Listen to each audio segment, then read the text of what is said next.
Bonjour les amis, j'espère que vous allez bien. Shalom, shalom. Alors, on va poursuivre notre étude. Euh, Hier, on a parlé de ne pas aller essayer de convaincre des gens qui auront qu'une seule idée en tête de toutes les manières, c'est de ne pas se laisser convaincre. Parce qu'ils vont défendre de toutes les façons leurs opinions, ils vont défendre leurs croyances. Même si ce sont des croyances qui sont fausses, euh, pour cacher les croyances fausses, qu'est-ce qu'ils nous racontent? Ils nous disent chacun sa vérité. Mais non, il n'y a pas chacun sa vérité, chacun son expérience. Oui, on fait chacun notre expérience, ça c'est sûr. Mais chacun sa vérité, non. Non. Il ne peut pas y avoir plusieurs vérités. Une vérité, c'est une vérité. Il peut y avoir un dégradé au niveau des couleurs, au niveau des matières, au niveau des goûts. Hein, comme on dit, les goûts et les couleurs sont dans la nature. Donc il peut y avoir un dégradé à ce niveau-là parce que c'est matériel. C'est matériel. Mais une vérité n'est pas matérielle. Une vérité est absolue. Une vérité, elle ne bouge pas dans le temps. Une vérité, c'est une vérité.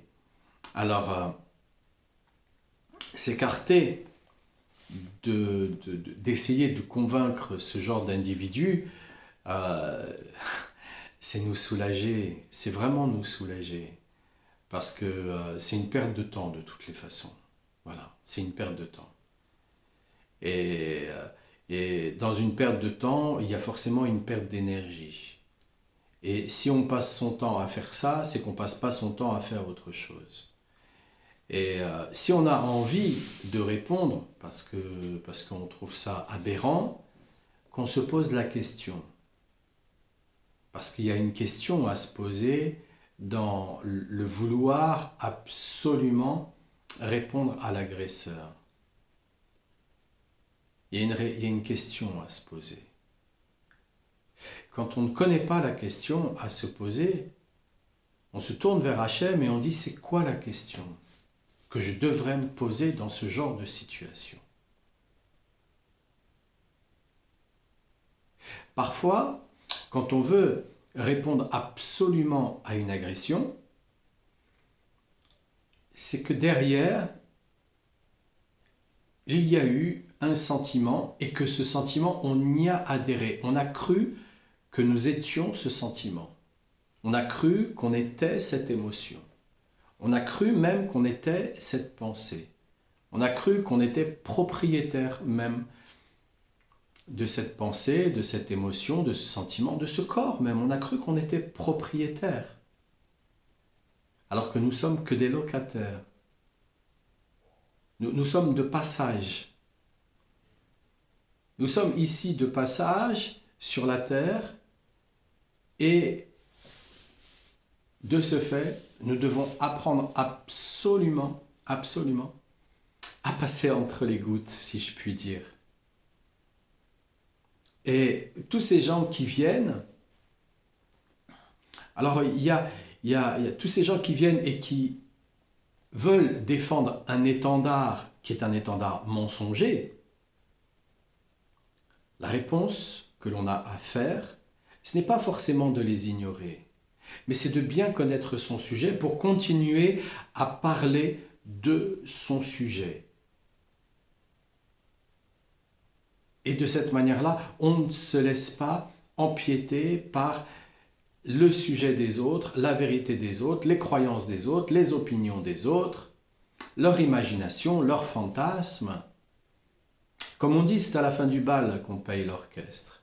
Et on le voit bien, ça fait plus de 3500 ans qu'on voit la société, comment elle se conforme, et on voit bien qu'on a toujours raison. On voit bien que même Albert Einstein, qui a sorti bon nombre de ces théories. On voit bien que si il avait étudié la Torah, et il aurait compris que c'était déjà noté. Et Freud, qui a sorti ses théories sur la psychiatrie, sur les névroses, ou Jung, qui a sorti ses théories, soi-disant des théories basées sur l'hindouisme aussi. Bah, si tous les deux avaient étudié la Torah, ils auraient vu que c'était déjà noté. Alors, quand on a ce genre d'individu, on continue notre sujet, on continue notre trajectoire. Notre trajectoire. On va pas s'arrêter. On va pas s'arrêter. C'est pas non-assistance à personne en danger. Il se débrouille. Il se débrouille. On va pas jouer le petit sauveur. Il y en a un qui a été pris. Il y a tout un mensonge galvaudé qui a été construit autour de son histoire. Ils ont fait croire à tout le monde que c'était le sauveur de l'humanité, mais l'humanité, elle est toujours là. Et l'humanité, elle est toujours en train de souffrir. Et il n'y a pas la paix sur la terre. Et il n'y a pas un équilibre. Et même quand on regarde nos mairies, liberté, égalité, fraternité, on voit bien que ça n'existe pas. Que même bien souvent, quand on vient démonter leurs associations ou leurs soi-disant fondations, on s'aperçoit de ce qui se cache derrière. Donc, on doit s'écarter de ça. Ça doit pas du tout nous intéresser, si ce n'est que pour aller demander c'est quoi la question Hachem ? C'est quoi la question que je dois me poser ? J'ai envie de répondre. Là, ça m'a touché, ça m'a blessé, ça m'a fait mettre un genou à terre. C'est quoi la question que je devrais me poser sur le sujet ? Et là, on va se servir justement de ces gens-là. On va se servir d'eux pour pouvoir évoluer. Et plus on évolue, et moins on les attire de toutes les manières, parce que il n'y a aucune place pour eux dans notre état d'esprit. C'est exactement comme si vous preniez une bouteille d'eau et vous la remplissiez aux 3/4. Eh bien, il y a un quart, vous pouvez y mettre ce que vous voulez. Donc, si on est rempli qu'aux 3/4, eh bien, il y a un quart, on peut mettre ce qu'on veut. Ah oui, peut-être, mais oui, j'ai le bénéfice du doute. Je vous rappelle que le doute a la même gematria que les Yetzer Hara. Donc, aller dans ce sens, c'est comme si on essayait, je sais pas, on se trouve à Lyon et on veut aller à Paris. Et au lieu de monter, eh bien, on descend et on se retrouve en Espagne. C'est exactement la même chose. Pourquoi ? Parce qu'on a un quart qui est vide. Un quart qui est vide. Alors on peut y mettre n'importe quoi. C'est le bénéfice du doute. Voilà. Ah oui, mais peut-être, vous savez, etc., etc., etc., etc. Donc je comprends aussi que il y a beaucoup d'individus qui pratiquent la Torah et qui la pratiquent d'une telle façon que eux aussi, ils laissent le bénéfice du doute à l'intérieur parce qu'ils traduisent d'une manière où, personnellement, j'en suis offusqué. J'en suis totalement offusqué, personnellement. Parce que traduire ces mots de cette manière-là, c'est oublier une chose très importante, très très très importante. C'est que à l'époque de Sumer, quand le pouvoir qui est en place a commencé à naître, eh bien, dès cette époque, ils ont inventé le passé et ils ont inventé la négation dans le langage. Pourquoi le passé ? Pourquoi la négation ? Parce qu'aujourd'hui même, on voit bien quand on commence à parler d'une histoire avec quelqu'un, il dit oh ça c'est du passé, ça, oh là là, ça a plus rien à voir, c'est du passé. Alors que historiquement, quand on se base sur le passé, on voit bien que nos ancêtres ont établi des codes, qu'ils ont vécu des situations qui peuvent être en rapport et en rapprochement avec les codes et les situations que nous vivons à l'heure d'aujourd'hui. Donc tout ça, pourquoi? Pour que l'humanité, elle tombe dans l'oubli. Elle tombe vraiment, vraiment, vraiment dans l'oubli. Et le plus grand des péchés, c'est l'oubli. Oublier qui on est. Oublier en fait que une personne, elle nous a fait beaucoup de bien et que là, elle a dérapé et qu'elle fait des choses tordues. Oublier ça. Ou oublier qu'une personne, elle fait beaucoup, beaucoup de mal et là, elle fait des choses bien pour se faire valoir. Oublier ça. Oublier. Il y a des gens, ils disent « Ah, mais moi, je suis naïf. » Non, on oublie. On n'est pas naïf, on oublie. On oublie les choses. Et donc, ils nous ont habitués à oublier ces choses. À oublier. Et même lorsque on fait un passage par rapport à l'école, eh bien, on nous apprend à oublier pour nous entraîner à apprendre leurs choses à eux. Et leurs choses à eux, comme il se doit, une personne qui a suivi un parcours scolaire, quand elle rentre dans un métier, on lui dit « Mais non, mais ça c'était théorique. Voilà, là on va t'apprendre la pratique. » Donc on voit bien qu'on va oublier encore ce que l'on a appris. Donc on a habitué le cerveau à oublier. Alors d'un côté, il y a des gens qui disent « Oui, mais moi j'ai une bonne mémoire. » Ça n'a strictement rien à voir. Strictement rien à voir. C'est un effet de langage. Et exactement comme la négation. La négation, cet effet de langage, de la négation, elle fait que dans la négation en elle-même, eh bien, nous ne pouvons pas avoir une parole créatrice telle que Hachem nous l'a donnée. Et c'est pour ça que ça se passe comme ça à l'heure d'aujourd'hui dans nos sociétés. C'est pour ça qu'on en est encore là et que ça fait 2000 ans qu'on attend que les choses elles se rétablissent. Parce qu'on est dans des paroles de négation. C'est pas que le lachon hara, c'est pas que critiquer. C'est pas que critiquer, c'est pas que dire du mal des autres, c'est surtout des négations. Des négations. Parce que quand Hachem, il vient à nous juger, on pourrait prendre ça comme une critique, en disant « Mais quoi, mais attends, mais moi je savais pas, je n'étais pas au courant, vous comprenez, nananina. » On pourrait prendre ça comme une critique. On pourrait dire « Ah, mais non, mais quoi, le jugement que tu fais envers moi, il n'est pas bon, c'est trop dur, etc. » On pourrait prendre ça comme un jugement aussi. Non, ça n'a strictement rien à voir avec ça. Juger, aujourd'hui, on appelle ça du discernement. Ou alors, on est dans un domaine de la justice, et à ce moment-là, voilà, justice, juger, ça va avec. Mais aujourd'hui, juger, ce mot, il a été transformé aussi. Il est appelé aussi discernement. Qui pourrait être aussi appelé déduction, parce que le discernement, aujourd'hui, c'est assez compliqué. Dans un amas de mensonges, c'est comme aller chercher une aiguille dans une botte de foin. Donc dans un amas de mensonges, aller trouver la vérité là-dedans.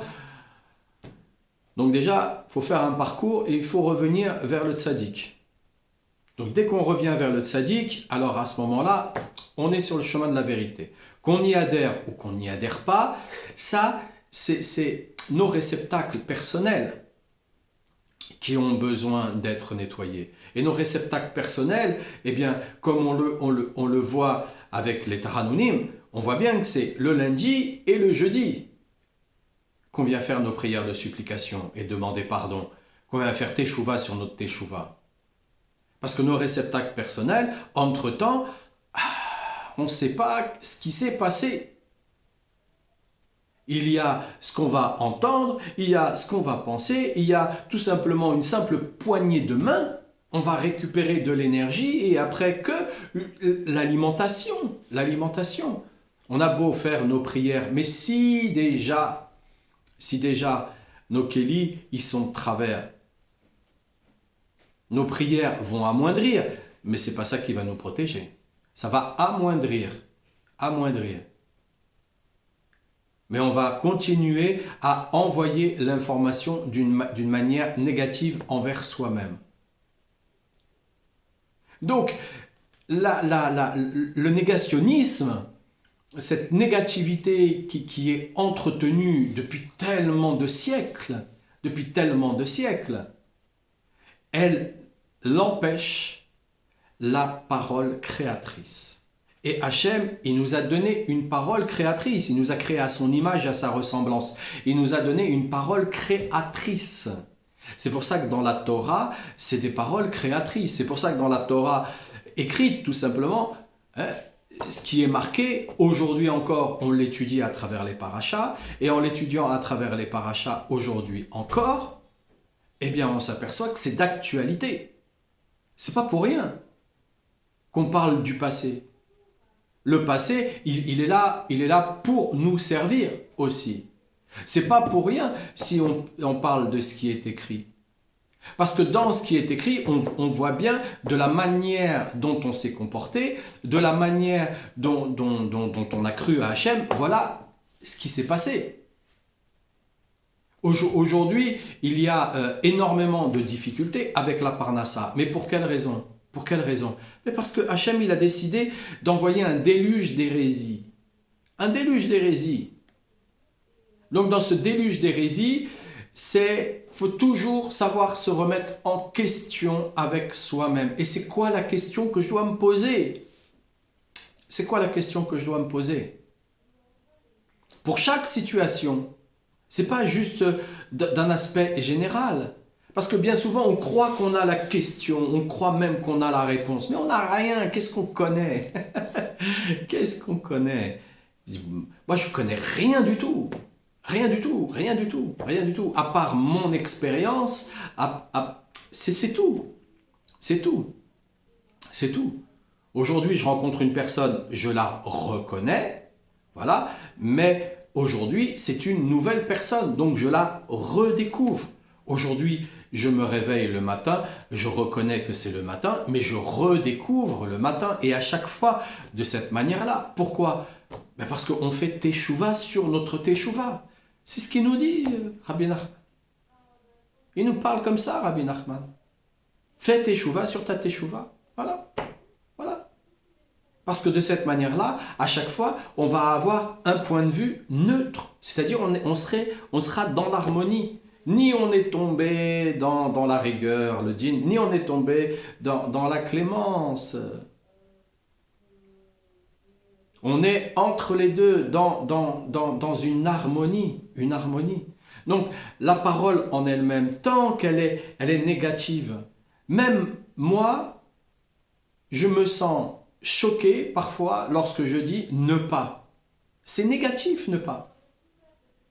Jamais, c'est négatif, jamais. Maintenant, il y a des phrases en elles-mêmes où on va utiliser cette négativité-là. Et pourquoi on va utiliser cette négativité-là ? Pour dire, ça, je n'en veux pas. Parce que ça ne me concerne pas. Ça ne me fait pas du bien. Ce que je veux, c'est des choses qui me font du bien. Ce que je veux, c'est pas forcément comprendre, c'est avoir un bon sentiment intérieur. C'est le bon sentiment que nous avons besoin lorsque notre boîte à soi-disant réflexion qu'on appelle le cerveau, elle déraille. Elle déraille pour une raison ou pour une autre. On doit se concentrer sur ses sentiments intérieurs. C'est même pas une émotion. Et c'est surtout pas une émotion. Parce que les émotions, vous voyez bien, quand on regarde un film, on peut avoir des émotions et elles sont fausses. Donc c'est pas une émotion, c'est un sentiment intérieur. Il y a quelque chose qui se passe intérieurement. Chez certains, ça pourrait être au niveau du cœur. Chez d'autres, ça pourrait être au niveau du ventre. Chez d'autres, ça pourrait être la jambe qui bouge. Ça pourrait être tout un tas de choses. Parce que le corps, c'est un émetteur-récepteur. Donc de la manière dont le corps, il a l'habitude de se comporter, eh bien, ça va être de cette manière-là que le corps va nous exprimer. Donc, c'est à nous aussi d'être à l'écoute de cela. Donc, on a un sentiment qui dit, ça, ça me, voilà, ça me touche, voilà. Ça fait partie de quelque chose de très, très, très profond qui est en moi. Quelque chose que je n'ai pas réfléchi, quelque chose que je n'ai pas installé avec un code émotionnel, parce que les goûts et les couleurs sont dans la nature, donc c'est des émotions. Donc, non, je n'ai pas installé ça avec un code émotionnel, ni avec un code de réflexion, encore moins. Parce que ce code de réflexion, il est conforme à la société dans laquelle je suis né, j'ai grandi et j'évolue. C'est comme ça pour nous tous, pour nous tous. Donc, s'écarter de ce genre de choses, c'est de se dire, ok, c'est pas génial, ça fait un peu mal parfois, mais je sais que en vérité, c'est ça que je dois faire. Par contre, on va prendre son temps. On va prendre son temps. Et son temps, c'est, on va dire qu'on a 12 heures dans une journée. Et donc, on va prendre ces 12 heures de temps dans la journée pour apprendre, pratiquer et s'habiller avec. Et si pour une raison ou pour une autre, je me dis j'ai pas le temps, si pour une raison ou pour une autre, je viens ensuite à me plaindre, eh bien je dois comprendre une chose, c'est que la justification, c'est le prétexte des perdants. Donc, est-ce que j'ai véritablement envie de continuer à être une victime? Est-ce que j'ai véritablement envie de continuer à être un perdant? Mais alors, c'est dur de passer du stade de perdant au stade de gagnant. Parce qu'en même temps, on va aussi interpréter avec le sens de la compétition. Alors que là, je ne parle pas du tout de compétition, je parle d'évolution. D'évolution avec soi-même. Je passe d'un état d'esprit qui, je crois avoir perdu, à un état d'esprit que de toutes les manières, puisque Hachem qui m'a amené ici sur cette terre, il me rend gagnant à tous les coups. C'est totalement différent. Il me rend gagnant à tous les coups. J'ai beau être le dernier des derniers, ne pas savoir, me mélanger les pinceaux pour un oui ou pour un non, avoir deux mains gauches quand il s'agit de faire du bricolage, être tordu de je sais pas quoi, et parce que j'ai rencontré, entre guillemets, le tzaddik, que j'étudie Rabbi Nachman, le Likutei Moharan, alors à ce moment-là, ça y est, j'ai gagné. Donc qu'est-ce que je vais... Pourquoi je m'en fais? Parce que j'en veux un petit peu plus. Je veux du luxe. Je veux du luxe. Si je veux du luxe, je me le dis. Et pourquoi Hachem il me le donnerait pas? Il va me le donner aussi. Pourquoi il me le donnerait pas? Le chemin, c'est pas un chemin de pauvreté. C'est pas un chemin de pauvreté. Quand le tzaddik, il connaît la Torah et il n'a que des paroles de Torah, comme le disait David Ameller, il est extrêmement riche. Il est extrêmement riche. Alors après, la richesse, c'est comparatif à ce dont nous avons besoin. À ce dont nous avons besoin.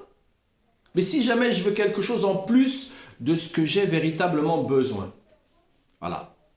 Donc, il y a une étude, elle est à prendre comme elle est à prendre, voilà. Moi, je les prends comme elles sont à prendre, hein, c'est pas, j'en fais pas non plus un étendard.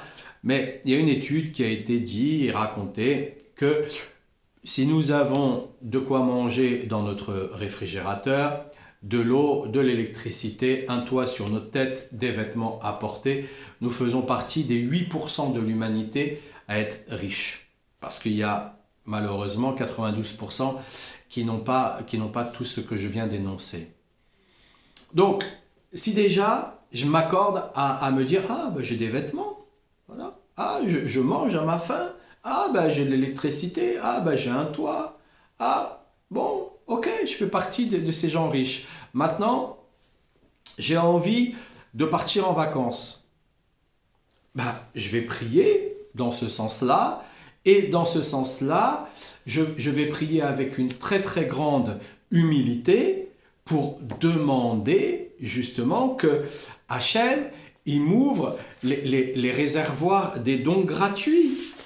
Parce que l'Otsar Matanat Chinam, la réserve des dons gratuits, eh bien, Hachem, lui, il nous les donne, mais il n'est pas obligé de nous les donner. Il n'est pas obligé, comme il n'est pas obligé non plus de nous donner la vie. Il n'est pas obligé de nous la donner, mais il nous l'a donnée. Voilà. Comme il n'est pas obligé non plus de nous faire mourir, que nous en préserve. Mais il peut nous faire mourir aussi du jour au lendemain. Il y a des gens qui disent « Ah, je crois que je vais mourir, je suis malade. » Oh là là, c'est très difficile de mourir sur la terre. Très très très difficile de partir d'ici. C'est pas comme ça que ça se passe. Même si c'est quelqu'un qui vient pour vous assassiner, c'est Hachem qui l'a envoyé vers vous parce que voilà, ça devait être ainsi, comme ça. Que Dieu nous en préserve, qu'il nous garde jusqu'à 148 ans en bonne santé, nous et nos proches. Mais dans cette dynamique, si je prie en disant si je peux éventuellement toucher votre clémence, Seigneur, Maître du monde, si je peux éventuellement toucher votre miséricorde, si je peux éventuellement recevoir ce que je vous demande là dans l'instant, cela m'aiderait à avancer un peu plus sur mon chemin. Parce que j'aurais besoin de prendre des vacances, j'aurais besoin que ma voiture elle soit réparée pour pouvoir me déplacer, j'aurais besoin d'un peu plus d'argent. De cette manière-là, j'aurai l'esprit un peu plus reposé et dans cet esprit un peu plus reposé, je pourrais me remettre un peu plus en question. Donc je ferai teshuva sur ma teshuva. Donc je me remettrai un peu plus en question pour pouvoir évoluer. Je ne vois pas pourquoi je n'aurais pas le droit que vous puissiez me donner. Donc quand on s'écarte du fait de dire oui mais moi je le mérite, ah ben non mais moi je le mérite pas, ah oui mais moi tu comprends, alors moi j'ai fait ça, alors j'ai pas le droit d'avoir ça, mais ça marche pas ça marche pas, c'est des états d'esprit qui datent depuis très longtemps et c'est des personnes qui n'ont pas encore suffisamment évolué ou alors elles ont un problème psychologique ou alors elles ont un intérêt financier derrière qui continue à inculquer ce genre de mensonge à l'humanité. On n'a pas besoin de ça. On n'a pas besoin de ça. Et c'est toujours pareil, les gens ils vont dire aussi dans le commerce, ah il faut que ça soit 50-50. Ah bah oui, mais moi je te rends ce service, qu'est-ce que tu me donnes en retour? Mais parce que je te rends ce service, je me rends service à moi, tellement de fois, au centuple. Qu'est-ce que tu vas me donner un service en retour? Donne-moi ce que tu veux. Donne-moi ce que tu veux. Maintenant, si tu me dis, je veux ça, ça coûte 100, bah écoute, moi j'ai que 90, est-ce que tu peux me faire un prix sur le 90, ça m'arrangerait bien, hein? Je dis ok, bon, par contre moi je te fais 90 pour le produit là. Bah là voilà, tu vois, moi il y a un truc qui m'intéresse chez toi. Pour l'instant, j'en ai pas besoin, mais je pense que je vais en avoir besoin. Alors à ce moment-là, tu me feras aussi un prix là-dessus. Là, on s'accorde. Mais ce commerce-là que l'on vit là à l'heure actuelle, c'est du commerce de mécréants. 50-50. Je te rends service, tu me rends service. Je te rends service, tu me fais payer. Mais si je te rends service, déjà, c'est que Hachem, il m'autorise à te rendre service. Alors merci beaucoup Hachem, parce que je peux te rendre service. J'ai l'intelligence, j'ai l'argent, j'ai le matériel qui va me permettre de te rendre service. Merci Hachem, tu m'en donnes, tu m'en donnes, merci beaucoup, je vais pouvoir le partager, merci beaucoup. Mais toi, en retour, je sais pas, on discute, on voit, on s'associe peut-être sur le long terme. Hein, parce que une association, c'est pas juste dans le mariage. Non, c'est pas juste ça. Une association, c'est quand il y a deux personnes qui sont ensemble. C'est ça une association. Et Hachem, il crée des associations en permanence, en permanence, en permanence. Mais l'humanité, de la manière dont elle est élevée depuis tellement de siècles, mais c'est pour ça qu'on est encore ici sur la terre. C'est pour se libérer de ça, qu'on se libère de cette comment dire, programmation ultra négative. Ultra négative, ultra négative. Hachem, il nous a donné la parole créatrice. Alors, sachons nous conformer à cela et être sûr que cette parole créatrice, elle, eh bien, on doit la travailler à chaque mot que nous sortons de notre bouche. Chaque mot. Voilà. Et quand on est comment dire, quand on veut prendre pour nous-mêmes la parole créatrice, alors je vous assure qu'on arrête de faire du lachon hara. On arrête de parler des autres. On arrête, il y a plein de choses qu'on arrête. Parce qu'on veut utiliser la même parole qu'Hachem. Il y a plein de gens, ils cherchent la parole convaincante. C'est ça la parole convaincante. La parole convaincante, c'est, je dis que des choses qui sont positives, sinon chacun voit midi à sa porte. Hein. Chacun voit midi à sa porte. Alors les amis, je vous souhaite le meilleur. Que Hachem vous bénisse, que Hachem bénisse votre famille, qui vous apporte une bonne parnassa, qui donne la refoua shlema à tous les malades, la consolation à tous les endeuillés. Et shalom, et je vous dis à demain. À demain les amis.